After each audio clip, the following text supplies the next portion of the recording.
Добрый день, мы из Украины. И я рад приветствовать вас на своем канале. И как обычно мы с вами начинаем обзор оперативной обстановки за прошедшие сутки. А на календаре у нас сегодня 25 октября. И вчерашний день, надо оглянуться немножко назад, потому что он очень знаменательный. Вчерашний день, 24 октября 1945 года, после ратификации 5 постоянными членами Совета Безопасности и большинством других стран, вступил в силу Устав Организации Объединенных Наций, который подписали на Сан-Франциской конференции 50 государств. То есть это фактически начало существования ООН. 79 лет. Не прошло и 80 лет, как генеральный секретарь ООН Гутерриш празднует День организации ООН в стране, которая нарушила этот самый устав. Генеральный секретарь склоняется и жмет руку перед террористом номер 1 Путиным, который грозит миру ядерной войной. Генеральный секретарь на саммите БРИКС призвал укрепить и обновить механизм мира. Представляете, какой цинизм. Он говорит о необходимости мира в Украине военному преступнику, который начал именно эту войну. И из-за которого эта война вся и идет, из-за которого льется кровь. Гутерриш ни разу не осудил войну России против Украины. Ни разу за все время, почти 3 года продолжения этой войны. Точнее ее горячей фазы, потому что война началась еще в 2014 году. Ни разу не назвал Россию страной-агрессором. Вместо этого он сказал: мы должны отстаивать ценности Устава ООН, верховенство права и принципы суверенитета, и территориальной целостности и политической независимости всех государств. Лицемерие в мировом масштабе. Очень показательно, что это происходило в День Организации Объединенных Наций. И глава ООН, генеральный секретарь ООН, решил провести его вместе с военным преступником, который неоднократно вытирал ноги об устав ООН. Тем более, что Международный уголовный суд, который тоже входит в структуру ООН, выписал ордер на арест военного преступника Путина за депортацию, похищение детей. Тут даже попахивает статьей похищения детей, попахивает другими статьями Уголовного кодекса. Ну что ж, вот в таких реалиях мы живем. Вот так рушится мировая система безопасности, вот так рушится мировой порядок. Вот такими генеральными в кавычках секретарями Организации Объединенных Наций. И начинаем мы наш обзор, я начинаю с напоминания о том, что юридическая компания «Консультант» ждет обращения военнослужащих и членов их семей для оказания юридической помощи в решении проблемных вопросов, как прохождения службы самими военнослужащими, так и финансовых выплат военнослужащих и членов их семей. Для того, чтобы получить бесплатную консультацию, надо воспользоваться ссылкой в описании к этому видео. Если вы примете решение дальше продолжать сотрудничество с этой компанией, то тогда желательно установить на свой смартфон мобильное приложение. И вы на прямой связи с юристами компании. Также не могу сегодня не вспомнить наших ребят, волонтеров из фонда «Незламні серця», которые неустанно день за днем изготовляют дроны и передают их нашим славетным бригадам на различных оперативных направлениях. Спектр очень широкий. Вы сами видели из слов благодарности, которые приходят от наших бригад и подразделений, насколько широка география передачи дронов нашим военнослужащим. Тех дронов, которые они собирают на наши с вами донаты, на нашу с вами помощь. Поэтому сегодня пришла очередная подборка влучаний, попаданий этих дронов, этих птичек, боевых птичек по нашим врагам, в их поражении и в их уничтожении. Смотрите и понимайте, куда идут ваши донаты, а также продолжайте донатить или продолжаем вместе донатить дальше, потому что война, к сожалению, не закончилась. Все эти разговоры о мирном урегулировании — это пока что одни разговоры, и и конца края боевым действиям не видно на сегодняшний день. Поэтому дроны, как патроны, их много не бывает. Они нужны сегодня и сейчас нашим бойцам.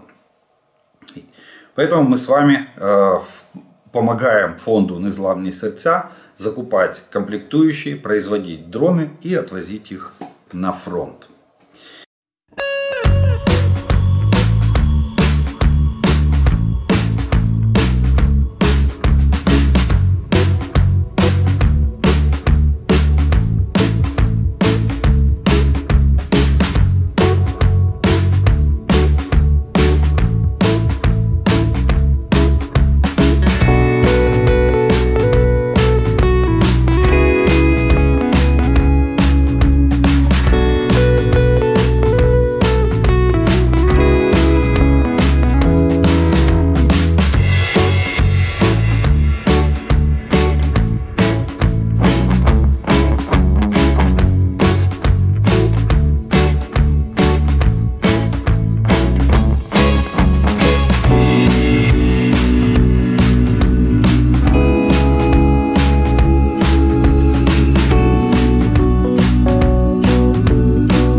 Ну а теперь военная обстановка, которая произошла за прошедшие сутки. Начинаем мы с ночи.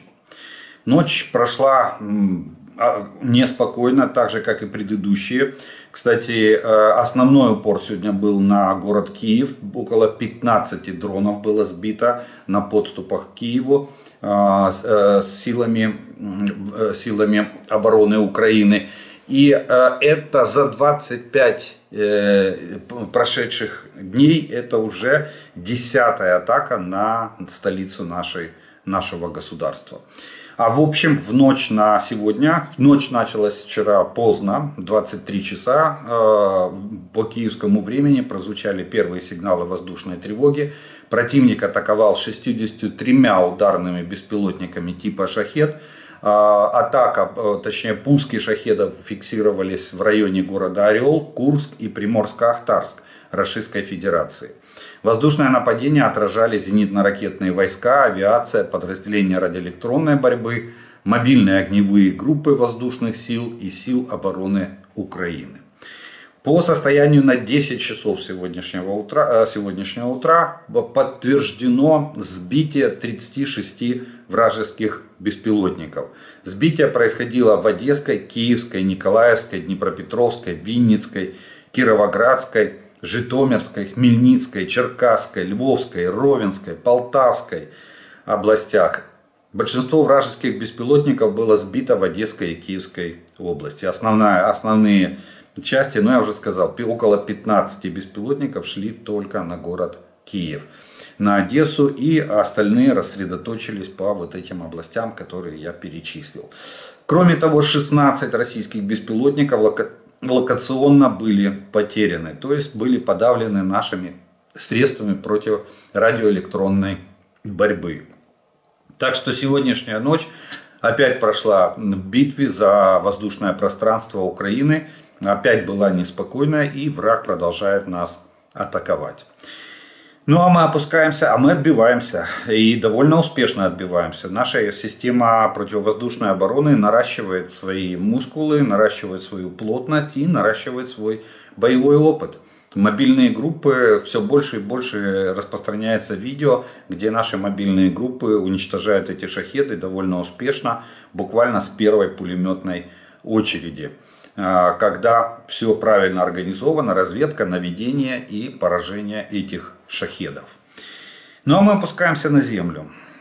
Что происходит на линии фронта? И здесь на линии фронта за прошедшие сутки зафиксировано 187 боевых столкновений. Опять рост, опять рывок со стороны российских войск. Но это больше всего связано с Покровским и Кураховским направлением. По уточненной информации, вчера противник нанес по позициям наших подразделений и населенным пунктам, прилегающим к ним, один ракетный удар с применением 2 ракет. 85 авиационных ударов по всей линии фронта зафиксировано, в том числе было сброшено 153 корректируемых авиабомбы. Кроме этого, вражеские войска совершили более 4000 обстрелов из артиллерии, из которых 130 осуществлялись с помощью реактивных систем залпового огня. И зафиксировано на всей линии фронта применение со стороны российских оккупационных войск около 1500 дронов камикадзе по нашим войскам и прилегающим к их позициям, территориям. Агрессор наносил авиационные удары, в частности в районах населенных пунктов Сумской, Харьковской, Донецкой, Запорожской и Херсонской областей. По оперативным направлениям. Харьковское оперативное направление. 8 штурмов предпринято было российскими войсками. Волчанск и Старица. В районе этих 2 населенных пунктов вражеские войска пытались атаковать наши позиции. Здесь ситуация стабильная, контролируемая нашими войсками. Поэтому все 8 штурмов были отбиты нашими войсками. И тут линия фронта на Харьковском оперативном направлении не изменилась. Купянское оперативное направление. Тут я вам вчера рассказывал, что обстановка тяжелая. Но наши военные, которые, кстати, принимали даже участие в форсировании реки Оскол, когда проводилась, помните, Харьковская операция, когда мы освобождали Харьковскую область, город Изюм и прилегающие там к нему территории, Балаклею.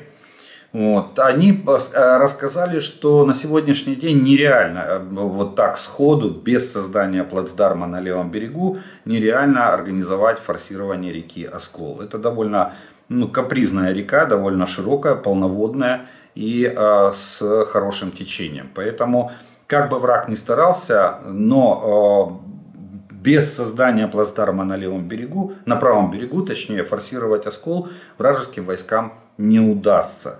И действительно там наши войска ведут контрбатарейную борьбу, мы применяем там и реактивные системы залпового огня, поэтому для вражеских войск подойти к водохранилищу, да, они находятся на урезе воды водохранилища, но закрепиться там и организовать переправу передового отряда, который бы обеспечил захват плацдарма, на данный момент не представляется возможным. Поэтому российское командование сегодня больше сосредотачивает, уже в эти сутки, больше внимания сосредотачивает на наступлению вдоль реки Оскол, вдоль каскада водохранилищ в северном и южном направлениях. И 14 атак было предпринято российским командованием на наши позиции. Причем растянулись атаки по всей линии боевого соприкосновения в рамках Купянского оперативного направления. Это от Голубовки, Песчаного, Лозовой, Кругляковки, Новоосиново, Колесниковки и Вишневого. Вот на таком широком фронте враг 14 раз атаковал наши позиции. Но эти атаки не принесли вражеским войскам никаких успехов, никаких дивидендов. Наши войска не допустили потерь позиций с нашей стороны, и линия фронта осталась без изменений.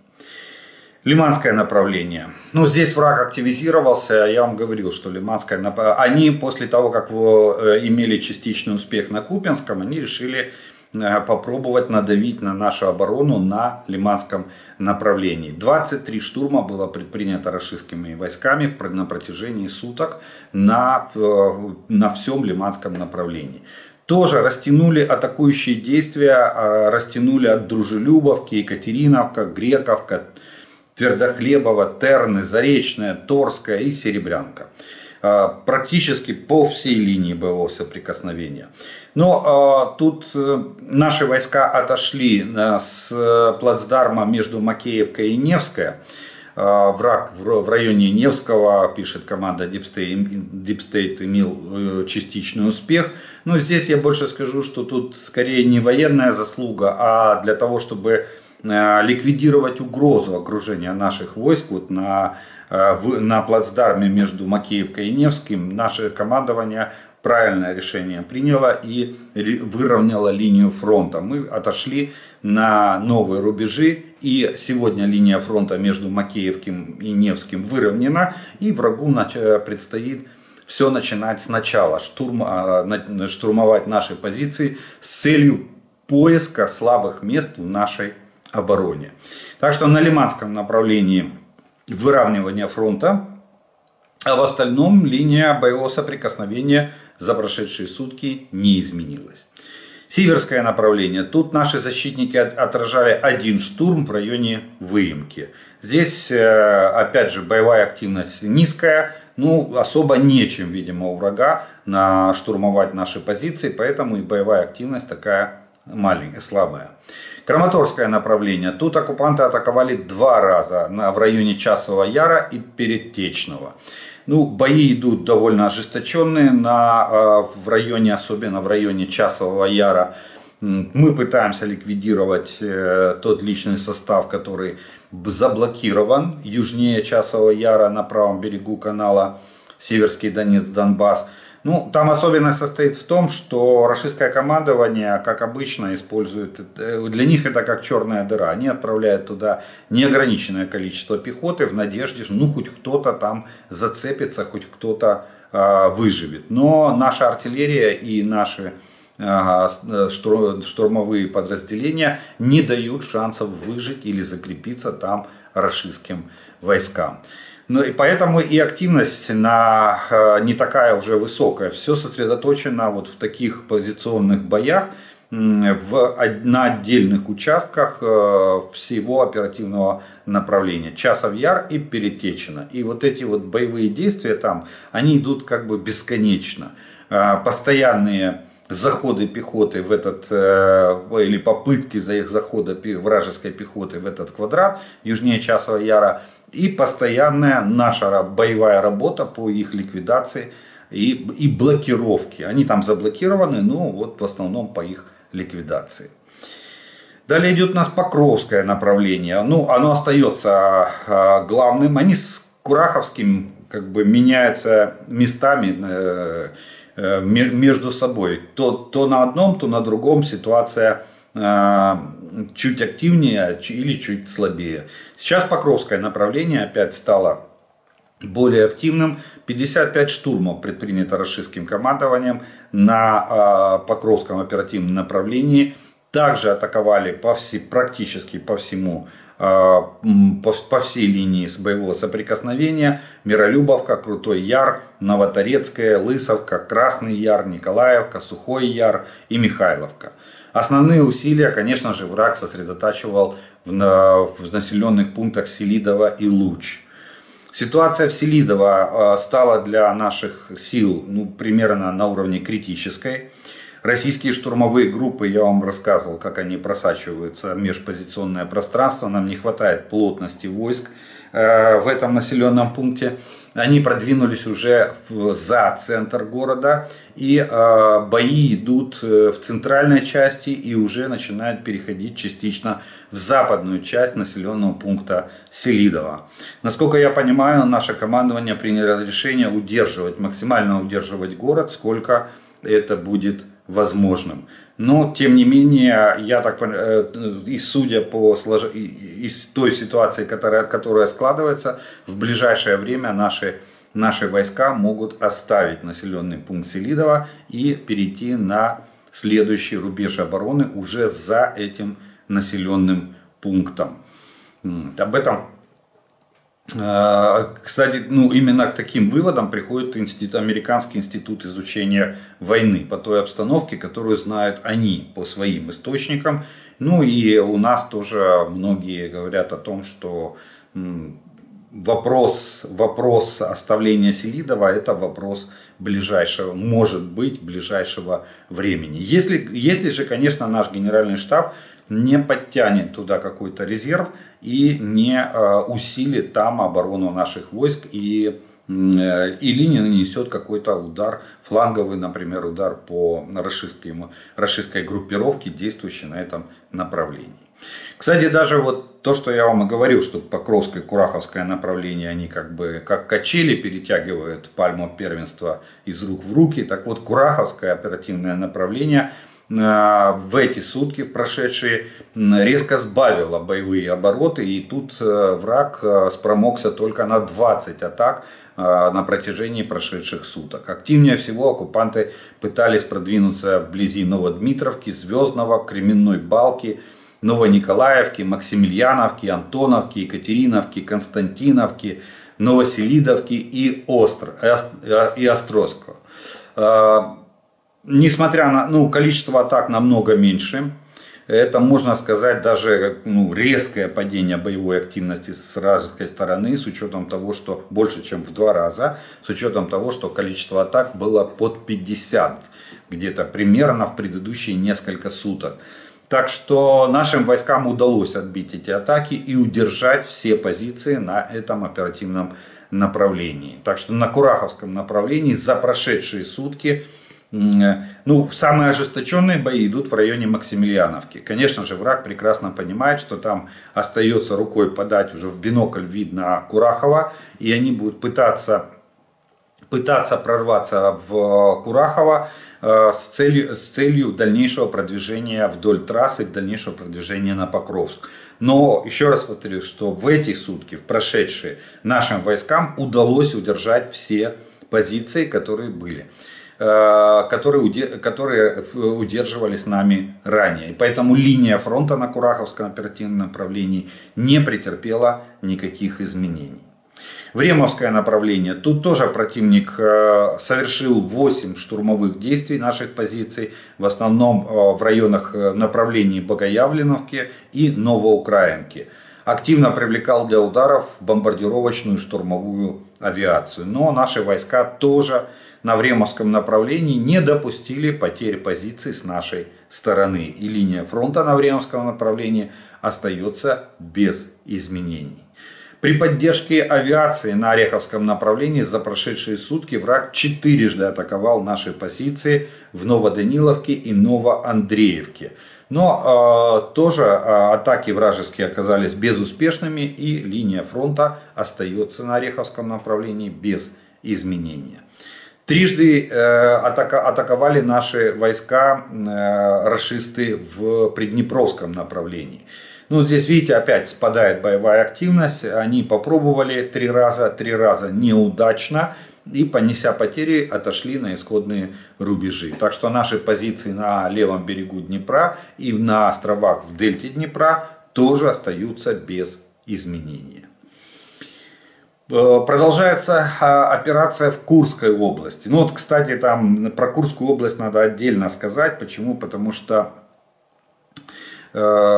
Путин там наговорил в интервью очень много брехни, откровенной брехни. Во-первых, у нас нету столько войск, сколько назвал там Путин потерь, которые якобы понесли вооруженные силы Украины в Курской операционной зоне. Нет, у нас там войск намного меньше, так что мы просто физически не могли понести там такое количество потерь. Это раз. Второе, если, как говорит Путин, так успешно все о них продвигается, то почему наши войска буквально несколько суток назад, накануне начала саммита БРИКС, имели территориальный успех в районе Коренева и оттеснили рашистские войска в районе Новой Ивановки, которую, кстати, 3-й там раз по докладам Генштаба освобождают якобы рашистские войска в результате контрнаступательных действий рашистских войск в Курской области.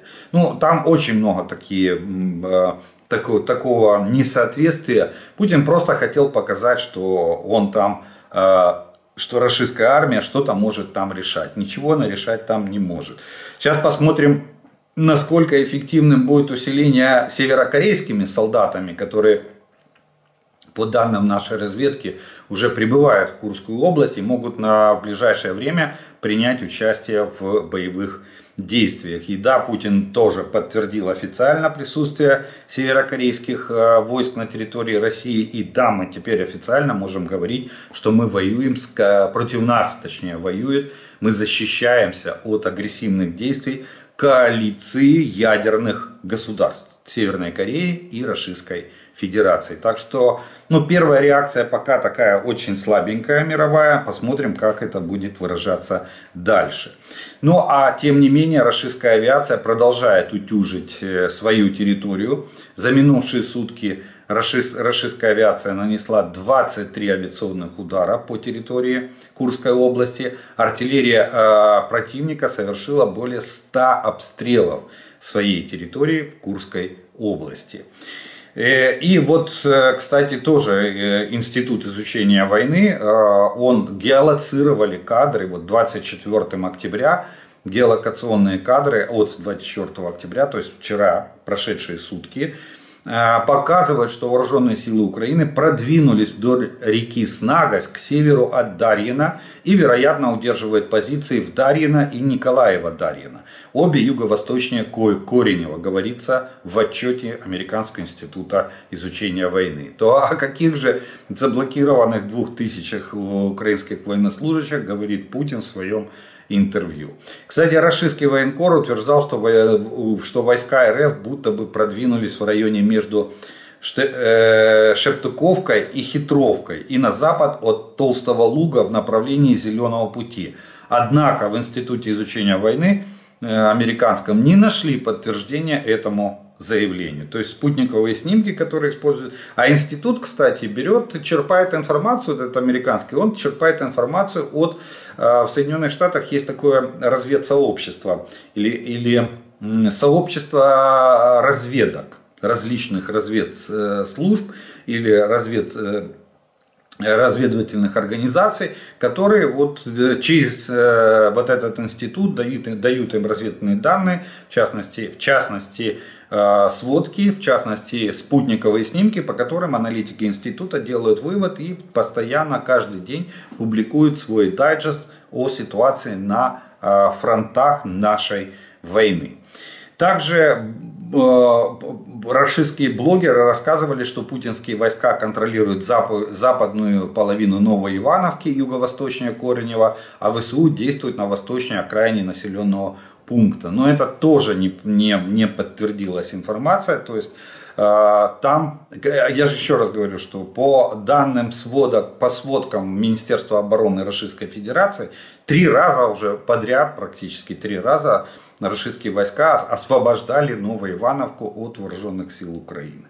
Вот. Я так понимаю, что теперь они поняли, что 4-й раз сказать, что они освободили, будет уже пределом тупости. И они решили разделить эту Новоивановку напополам. Типа западную половину контролируют рашисты, а восточную половину контролируют вооруженные силы Украины.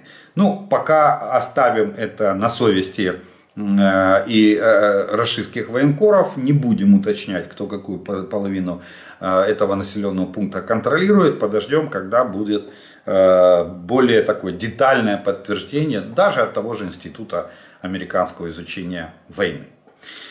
Далее у нас идет Волынское и Полесское направление. Тут ситуация в принципе остается без изменений. Формирований наступательных группировок не обнаружено. Российское военное руководство продолжает готовиться к учению «Запад-2025», который планируется проводить на территории Белоруссии. Ну, я вам говорил, это учения плановые, они проводятся с определенной периодичностью, поэтому тут ничего экстраординарного нету. И учения в рамках союзного государства. Но Лукашенко, опять самопровозглашенный этот самый руководитель Белоруссии, у него видно полные штаны. Почему? Потому что в высших политических кругах Российской Федерации заговорили о поглощении Белоруссии. Попытка включить Белоруссию в состав Российской Федерации. Лукашенко злякался и начал пугать войной уже Российскую Федерацию. Он сказал, что попытка включить Беларусь в состав РФ обернется для войной. Я так понимаю, Белоруссии против Российской Федерации. В высоких кругах России кое-кому не имется присоединить Беларусь. Но попытка совершить это обойдется обернется войной. Вы поменьше, мы побольше, а у нас экономика такая-сякая. Мы вам будем помогать и дальше. Вступайте в состав Российской Федерации. Так вопросы ставить нельзя, говорит Лукашенко. Это невозможно и нереализуемо. Боюсь даже сказать, что это война. По его словам, он не понимает, зачем Беларусь присоединять к Российской Федерации, ведь страны уже и так создают союзное государство. А дело в том, что в Российской Федерации наконец-то начинают понимать, что Лукашенко уже 25 лет пребывая у власти, водит Путина за нос. Просто вот разводит его как последнего, как у нас говорил президент Зеленский, я не лох, да, так вот Путина разводят как последнего лоха, в том плане, что 142 программы по слиянию экономик, по объединению, по приведению в соответствие законодательств Белоруссии и Российской Федерации, по финансовым вопросам, объединению валюты. Да даже рубль Белоруссии не смогли протолкнуть. Что бы Путин ни делал, Лукашенко постоянно выскальзывает из-под его давления. И в Белоруссии свои рубли, в Российской Федерации свои рубли. Разговоров про союзное государство просто вагон и маленькая тележка, а результат нулевой. Вот в Кремле и заговорили, что пора просто взять и включить Белоруссию в состав Российской Федерации. Кстати, именно это Путин и ставил одной из главных задач этой войны. Полное поглощение Украины и ликвидация нашего государства как юридического лица, как державы. Вот. Ну и, соответственно, размывание украинской нации, чтобы не было даже поползновения на какую-либо, претендовать на какую-то либо идентичность, в попытке при этом украсть еще нашу историю. Но мы оказали сопротивление. Если Лукашенко готов к такому сопротивлению, какое сегодня оказывает наша страна, платя кровью и жизнью самой лучшей части нашего населения, патриотически настроенного, наших сил обороны Украины. Ну, у нас, в принципе, вся страна практически воюет, кроме чиновников и политиков. Они как-то выпадают каждый раз. То по инвалидности выпадают, то по непониманию выпадают, то еще по каким-то критериям выпадает из общей борьбы и единства страны в борьбе с таким агрессором, как Российская Федерация.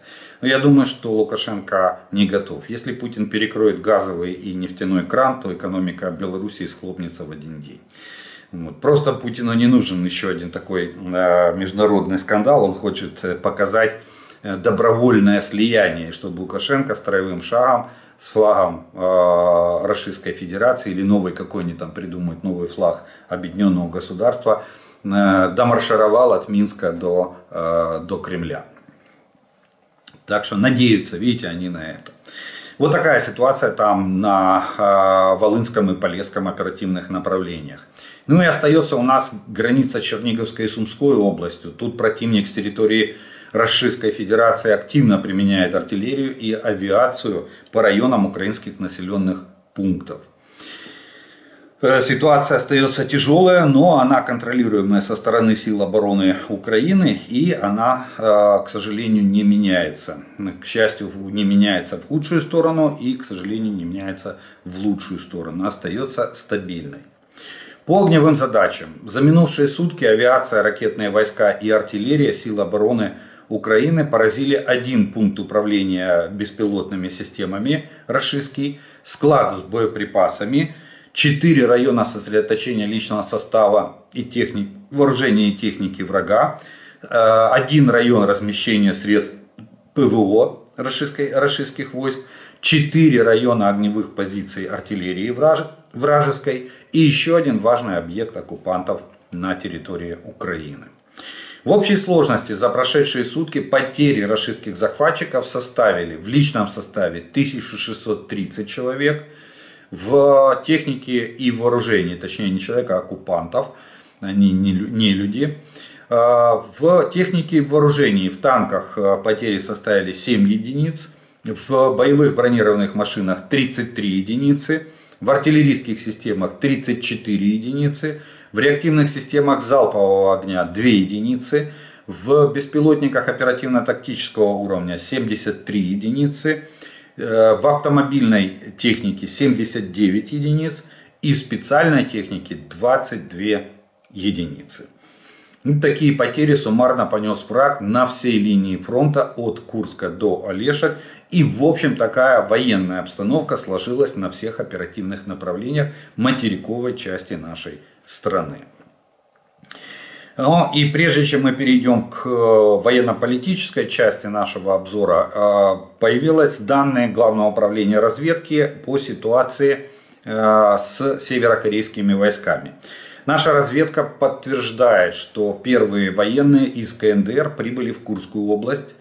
Солдаты Северной Кореи заметили в зоне боевых действий 23 октября. То есть позавчера наша разведка вычислила первых военных Северной Кореи в Курской операционной зоне. До этого проходили обучение на российских полигонах. И это полигоны, подготовка проходила на 5, уже видите, было 4, уже 5 полигонов дает разведка на востоке Российской Федерации. Это Барановский в Уссурийске, это Донгус, Улан-Удэ, это Екатеринославский в районе населенного пункта Екатеринославка и 248-й Князеволконский и 249-й Сергеевка. Вот в этих учебных центрах, на этих полигонах находятся военные северокорейской армии, где они проходят переподготовку и адаптацию для действий. Их там переодевают, их там экипируют, и после этого их несколько недель у них там идет подготовка. И учат они основные команды для того, чтобы их можно было как-то управлять этими войсками, и отправляют их сюда, в европейскую часть, в Курскую область, на территорию Российской Федерации. Я думаю, что теперь, когда это уже официально все признано на всех уровнях, и Путин это признал, что есть северокорейские, и все разведки подтвердили, и даже Пентагон уже, слава богу, увидел северокорейских военных, то теперь вопрос их появления в Украине на линии фронта, это уже просто вопрос времени. Так что нам надо сейчас разворачиваться на восток и начинать договариваться с Южной Кореей, с Японией о предоставлении нам военно-технической помощи напрямую и в тех объемах, которые они нам могут предоставить. Плюс, возможно, военную миссию приглашать не только с восточных стран, но и стран-партнеров, которые нас поддерживают. Так что экспедиционные корпуса, я думаю, что некоторым нашим странам-партнерам уже пора, наверное, начинать готовить и формировать. К сожалению, видите, Путин добивается в этом контексте, добивается своего в том плане, что война уже носит региональный характер, даже можно сказать межконтинентальный характер, потому что Северная Корея находится в азиатской части, а Российская Федерация находится и в европейской, и в азиатской, а боевые действия идут в европейской части. То есть азиатская страна с азиатского континента уже принимает участие в боевых действиях на европейском континенте. Поэтому Европе надо уже серьезно задуматься и пора начинать что-то делать. Иначе скоро может быть поздно. Можно опоздать на поезд. Ну а теперь пару слов о военно-политической обстановке. И начнем мы с итогов саммита БРИКС, который в принципе оказался провальным. Как не рассчитывал Путин показать, что он хозяин в доме, читая язык знаков и жестов, Си Цзиньпин показал, что он хозяин в этом доме. Даже Моди тот вел себя намного скромнее, а Си Цзиньпин показывал, что он приехал в свою вотчину как с инспекцией.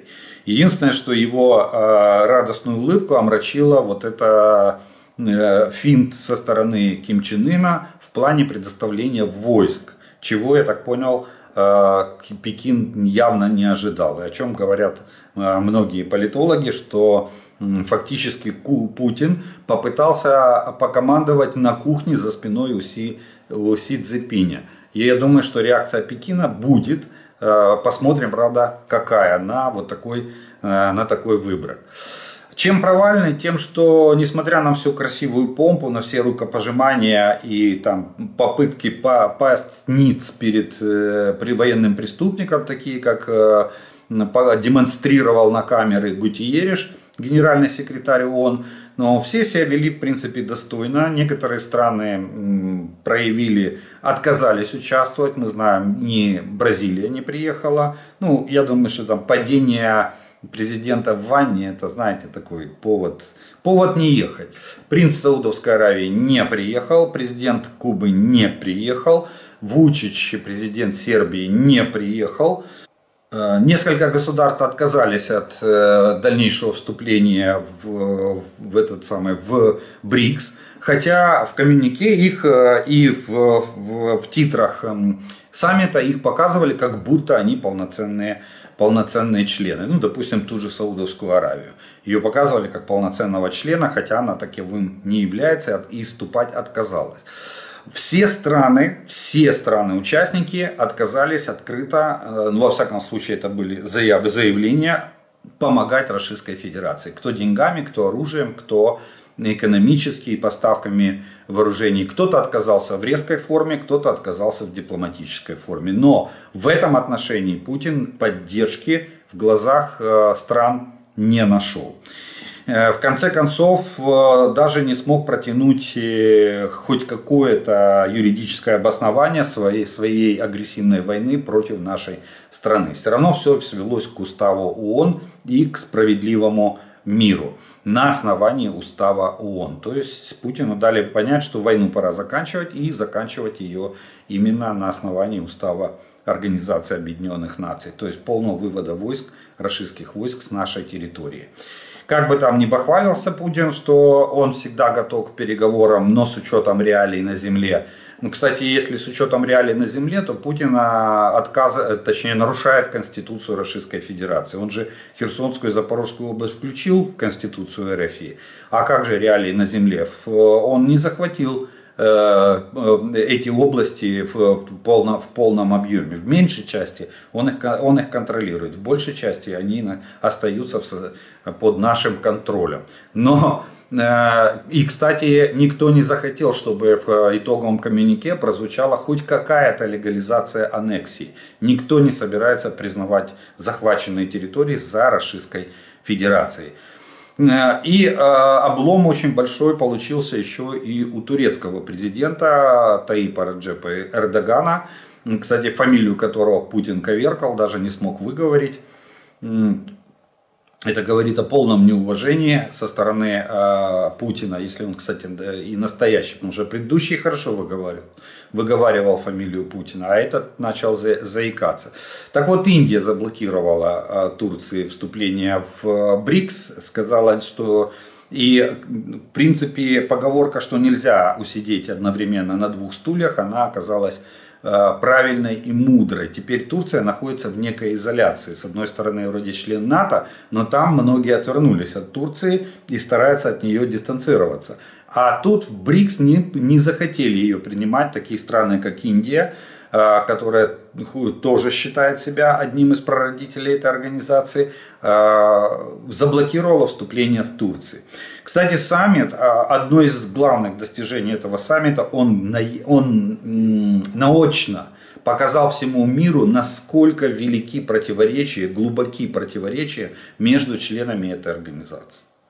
И даже там попытка Путина пойти против всех, когда его просили кулуарно, во всяком случае так говорят дипломаты многих стран, не на камеру, что Путина предупредили сразу, что не надо педалировать тему о единой валютной зоне в БРИКС, единой валюты БРИКС. Потому что никто сегодня не готов отказываться от доллара, никто сегодня не готов выпадать из международной платежной системы, которая одна единственная существует в мире. Тем не менее, Путин начал махать там какими-то купюрами, якобы образцами новой валюты БРИКС. Что было воспринято не совсем дружественно, и многие сделали очень удивленное лицо. И этот вопрос просто улетел в никуда. Как появился, так и заглох. Вот. Так что даже в этом вопросе объединение против Запада не состоялось. на платформе БРИКС. Никто не хочет из членов БРИКС противостоять Западу в открытую. Или бодаться с Западом. Валютного союза БРИКС не получилось. Новых членов БРИКС не приобрел.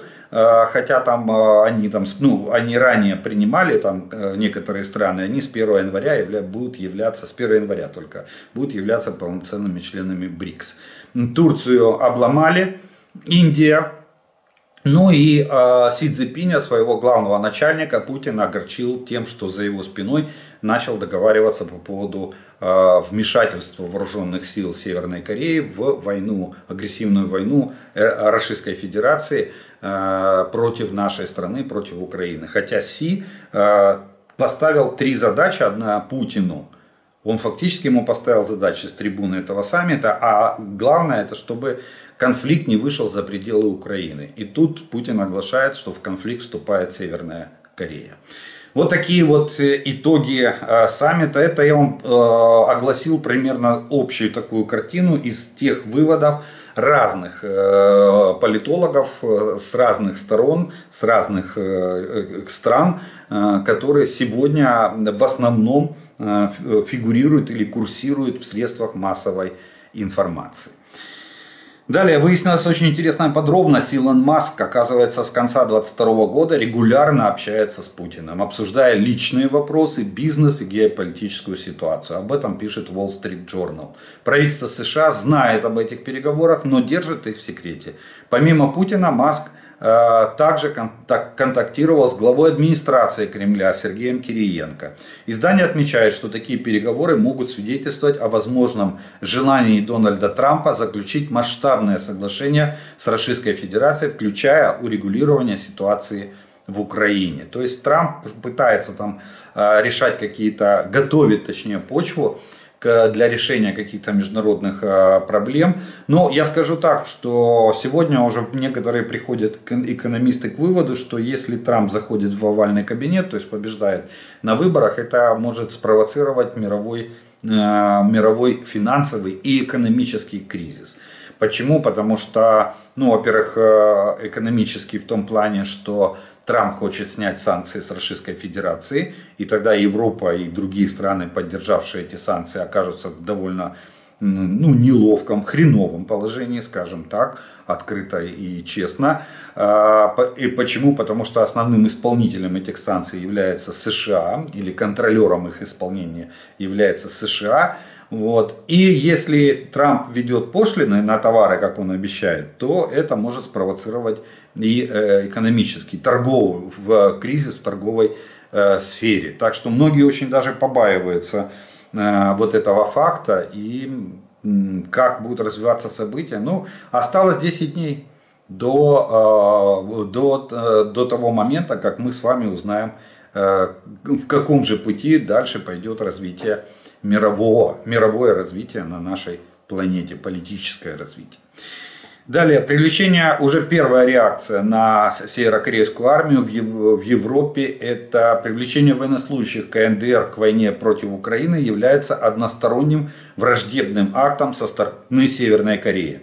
Также это демонстрирует, что Российская Федерация не готова к справедливому и долговременному миру. Об этом заявил верховный представитель ЕС по иностранным делам и политике Жозеп Боррель. То есть, уже вот такие первые заявления. Дальше посмотрим. Начинается все с заявлений, должно закончиться какими-то конкретными действиями. Далее, Международный уголовный суд говорит о том, что он, кстати, помните, когда в Монголию Путин поехал, а Монголия является подписантом Римского устава, Римского статута. Так вот, Международный уголовный суд отреагировал, политические последствия для Монголии наступят. Монголию обвинили в неисполнении ордера на арест Путина.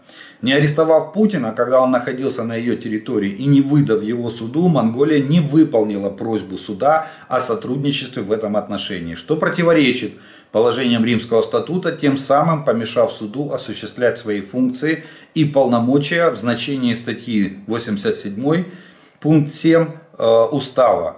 говорится в решении Палаты представительного производства суда на сайте Международного уголовного суда.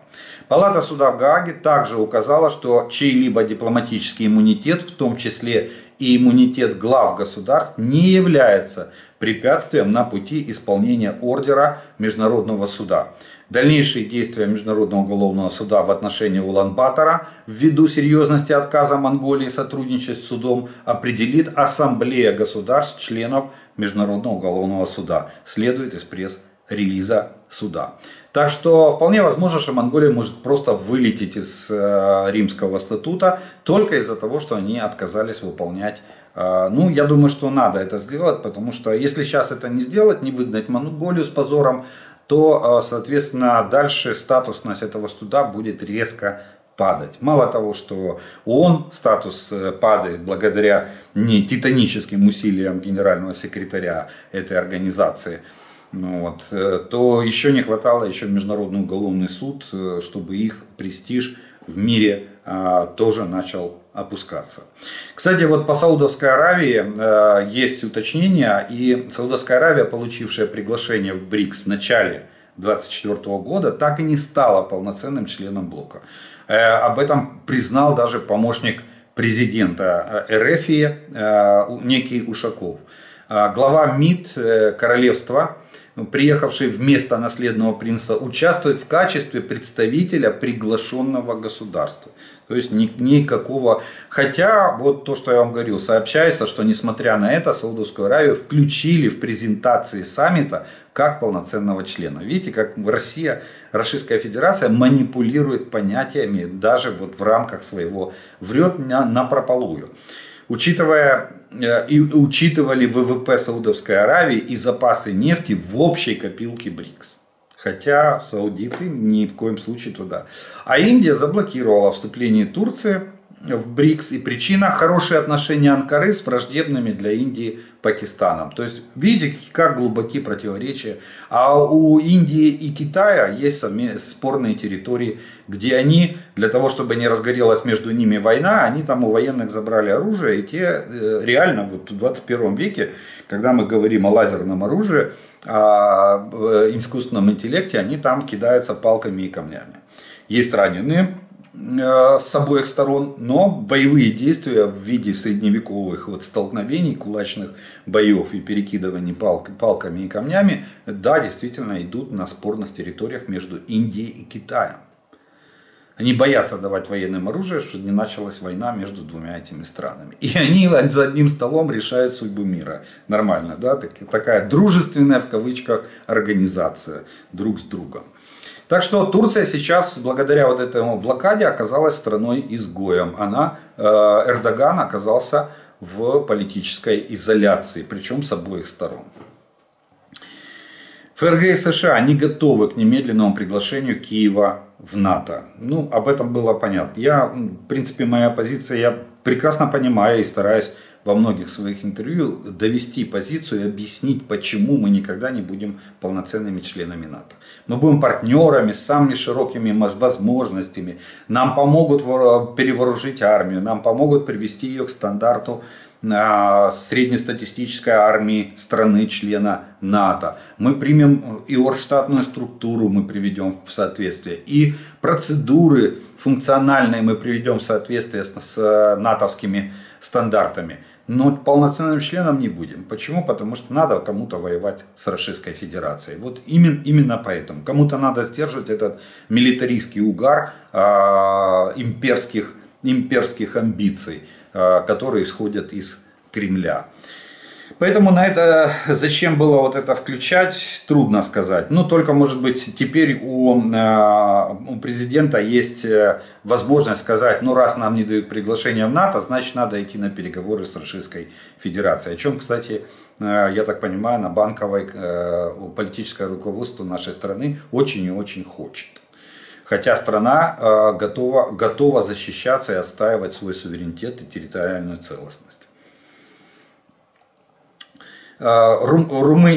НАТО не продолжает не реагировать, точнее продолжает неудачно реагировать на вызовы со стороны Российской Федерации. Радары Румынии в 3-й раз за неделю обнаружили российские беспилотники в воздушном пространстве своей страны. Об этом Reuters агентство пишет.